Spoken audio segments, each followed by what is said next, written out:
Starting to head towards the stretch run of Shota Imanaga and his posting, which has to be done, a contract by January the 11th. We're going to talk about that and more. Welcome to the Cubs baseball channel. Let's get this thing going.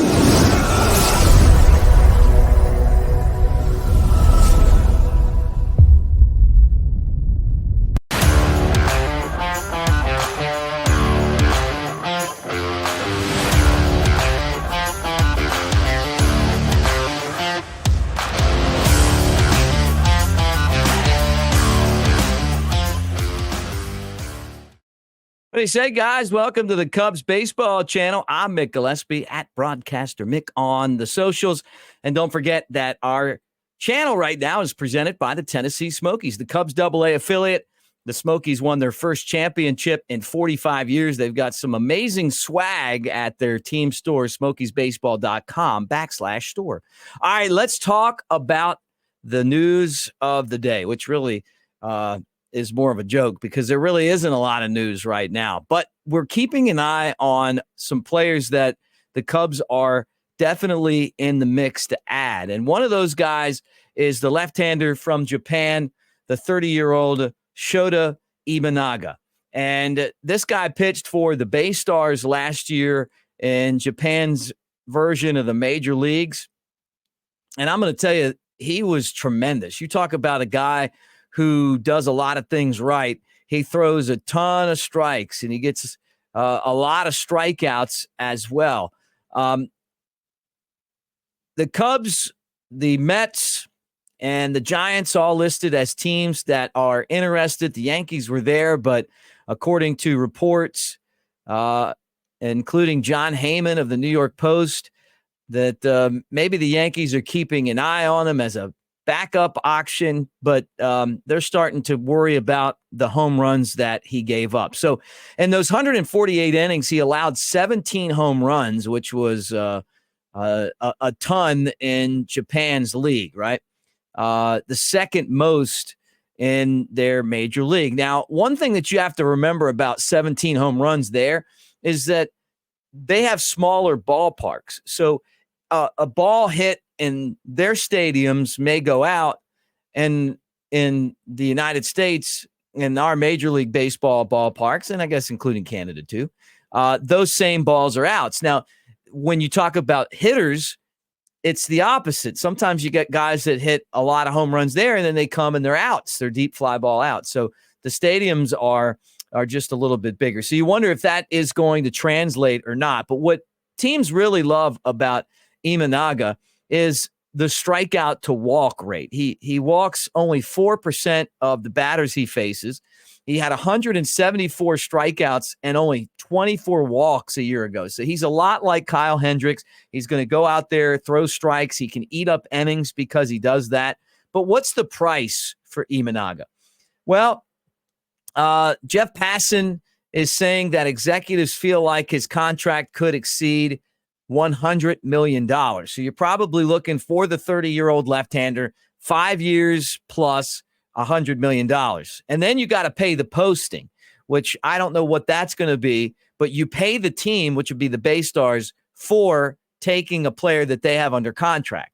So they make money, the player makes money, and the team gets the player, right? Imanaga is an excessive strike thrower, and you saw him in the World Baseball Classic. He did a really good job for Japan. They won the World Baseball Classic. He pitched the championship game, and I think all of us remember that showdown between Mike Trout and his teammate at the time, Shohei Ohtani, at the end of the game, and Trout struck out and Japan won. That must have been weird in the clubhouse with those two guys there. All right, let's switch gears now and talk about Cody Bellinger. We've talked a lot about Cody Bellinger, and we're going to keep talking about Cody Bellinger because I think that's the biggest story that the Cubs have going this offseason. He was their star player last year. He's a free agent. And so far, the market really has been a friend to the Cubs because the market that we thought Cody Bellinger was going to have just hasn't materialized. Right? The Yankees went out and traded for Juan Soto. We figured they'd be in the mix. They're not in the mix. The Giants, they signed a center fielder.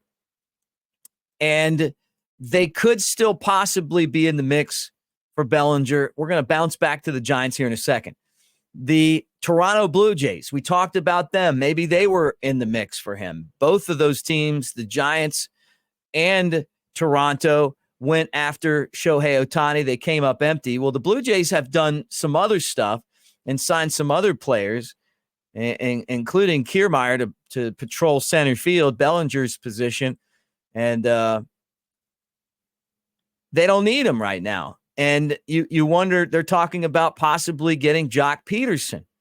So what about the Giants? Well, now there's word that maybe the Giants signed Matt Chapman, who was the Blue Jays third baseman, a former A, did a good job out on the West Coast. The Giants could use him.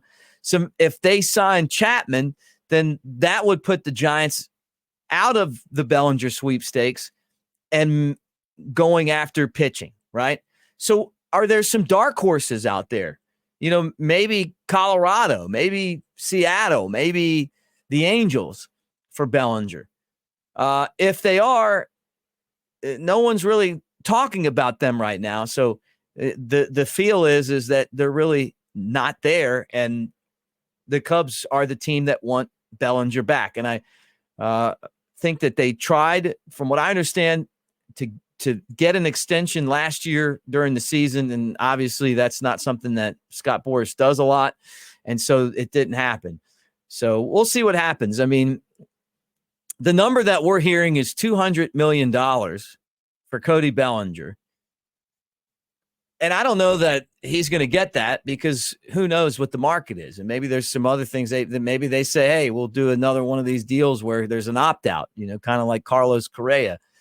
And we'll play, and then, and then we'll see what he does, and then we'll do this whole thing over again. But what Cub fans would really like is just to figure out a way to get him back in a Cubs uniform.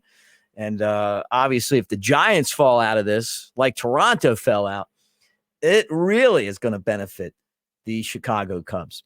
All right, anyway, guys, so we'll keep an eye on Imanaga. We'll keep an eye on Bellinger and anything else going with the Cubs. Cubs convention coming up next weekend. Should be a ton of fun. And in Chicago, like they always are, and I know a ton of you guys are going to be there. I'm not this year, but I love the Cubs convention. Been to many in my life and hosted panels there, and I've always enjoyed talking to you guys. So anyway, any kind of topic that you guys want to get into, I'm going to start hitting some of those shows. I got a great one last week. I'm going to go through some of the trades that the Cubs made and give you my thoughts on some of these prospects that the Cubs got in trades for Rizzo and Bryant and Yu Darvish, because I think the Cubs did a excellent job of going out and replenishing talent with those deals. And we'll see what happens in the free agent front. I think the Cubs we're kind of sitting right now at the calm before the storm. Anyway, thanks for hanging out with us, guys. We'll talk to you again tomorrow, unless something breaks, right here on the Cubs Baseball channel.